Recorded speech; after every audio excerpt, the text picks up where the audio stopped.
Assalamualaikum warahmatullahi wabarakatuh. Selamat berjumpa kembali di perkuliahan kita manajemen perpajakan ya.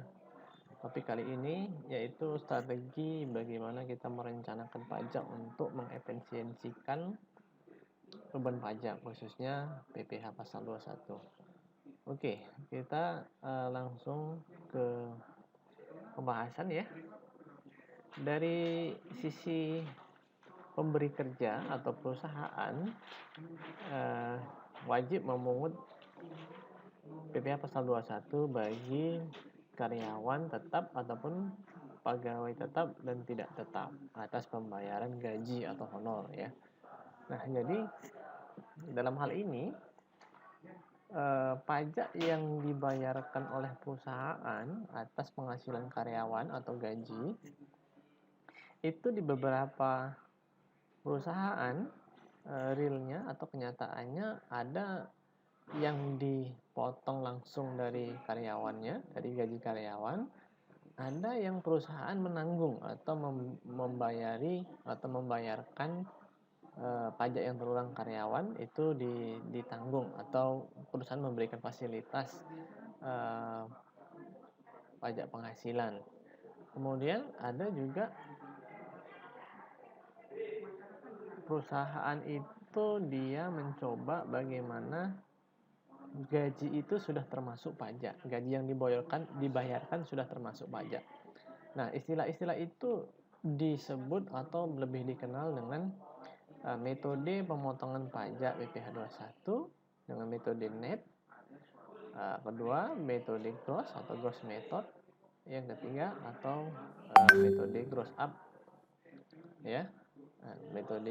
Ketiga metode ini mempunyai karakteristik sendiri, apalagi nanti dikaitkan dengan beban perusahaan ataupun beban di laporan laba rugi. Nah, sebelum kita ke sana, kita lihat dulu masing-masing konsekuensi ataupun karakteristik daripada metode ini. Nah, kalau PPh 21 metode net ya, atau net method ini perusahaan memotong pajak dan menanggung PPh 21. Jadi perusahaan itu membayari pajak yang harus dipotong dari karyawan. Kemudian gross method ya. Perusahaan ini tidak menanggung pajak yang harus dibayar oleh pegawai atas gajinya, tapi gaji karyawan berarti dipotong pajak. Nah, jadi yang take home pay-nya yang dibawa pulang pegawai itu tidak penuh sebesar gaji yang dibayarkan. Nah, yang gross up ini perusahaan memberikan tunjangan pajak PPh 21 yang diformulasikan sedemikian rupa, jadi jumlahnya itu sama besar dengan tunjangan pajak yang dipotong karyawan. Jadi dia masuk dalam komponen gaji. Oke. Ini alur perencanaan pajaknya ya. Nah, kita acuannya tetap di Undang-Undang PPh pasal 21 ya. Nah, kemudian nanti ini kaitannya pajak yang dipotong ini harus diperhatikan adalah dengan mekanisme taxability dan deductibility. Itu terkait dengan SPT badan ya. Nah, jadi untuk itulah maka ada pilihan metode ini, karena nanti ini terkait dengan beban gaji gitu. Ya. Oke. Maka di sini ada kaitannya dengan SPT badan, ada kaitannya dengan laba rugi nanti. Nah, kita lihat ya. Untuk penghasilan kena pajak, ini pakai tarif pasal pasal 17 ya. Ini masih yang lama ya. 0 sampai 50 juta, 5%, 50 sampai 250 juta, 15%, 250 sampai 525, dan lebih dari 500 500 juta. Ya, walaupun sekarang ada wacana, ada isu-isu bahwasanya ini akan dinaikkan menjadi 4 lapis ya. Nah, ada sampai 30 di atas ini berapa persen? Nah, tapi masih isu ya.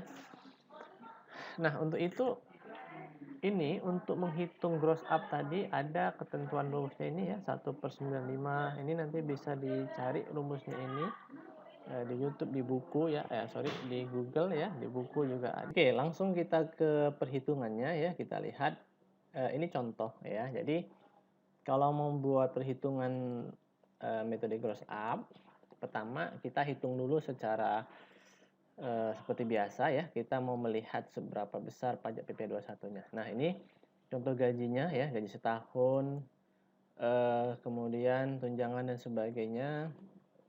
Kemudian dapatlah di sini ada bonus, dapat total penghasilan brutonya. Nah, ini pengurang, ini karena dia pegawai tetap ya, ada biaya jabatan, kemudian ada iuran pensiun, JHT ya. Nah, total pengurang. Nah, ini PTKP contohnya adalah K1 ya. Nah, K1 ini kita pakai yang 3 juta masih setahun ya. Oke, jadi tugasnya nanti coba kalian pakai yang PTKP sekarang dengan angka yang sama ya. Nah, maka ini hasil penghasilan kena pajaknya adalah 70 juta. Ini ada di lapisan kedua tadi. Nah, masuk ke lapisan kedua, kita kalikan dengan rumus yang gross up tadi ya. Rumus gross up tadi itu ini dia. 1/0,85, ini yang di lapisan kedua ya. Maka kita kalikan, nah ini hasilnya 7.826. Kalau kita kalikan langsung tanpa menggunakan rumus, nanti hasilnya tidak sama ya. Nah, jadi kita pakai yang rumus untuk gross up yang ini ya. Kalau yang biasanya ini jadi 6 juta. Nanti hasil tunjangan pajaknya tidak pas. Oke. Jadi ini, nah maka untuk memfasilitasi metode gross up tadi, hasil perhitungan yang menggunakan rumus gross up ini kita masukkan ke dalam komponen gaji. Nah, kita lihat di tahap kedua. Nah, gaji per tahun biasa, kemudian tunjangan tadi seperti biasa yang contoh yang tahap pertama tadi. Nah, baru kita masukkan tunjangan pajaknya yang gross up tadi yang 7 juta tadi, 826 ini. Jadi total penghasilan brutonya itu udah naik 138. Kalau yang tahap pertama tadi kan dia 130 ya. Nah, ini. Nah, jadi nanti efeknya itu adalah beban gajinya itu sesuai dengan ini 138 yang di dalamnya sudah termasuk komponen tunjangan pajak. Oke, semua sama sampai bawah ini. Nah, maka di sini pun akan sama ya, ketika dihitung secara normal itu pajaknya akan pas dengan tunjangan pajak. 7.826.588 ya. Jadi yang di take home pay-nya itu tetap 130 seperti yang pertama tadi ini 130.484. Ya, jadi beban gajinya 138 di mana perusahaan bisa memasukkan tunjangan gaji itu ke dalam beban gaji. Jadi tidak ada koreksi fiskal nanti di badannya. Ya. Oke, nah cukup gampang kan?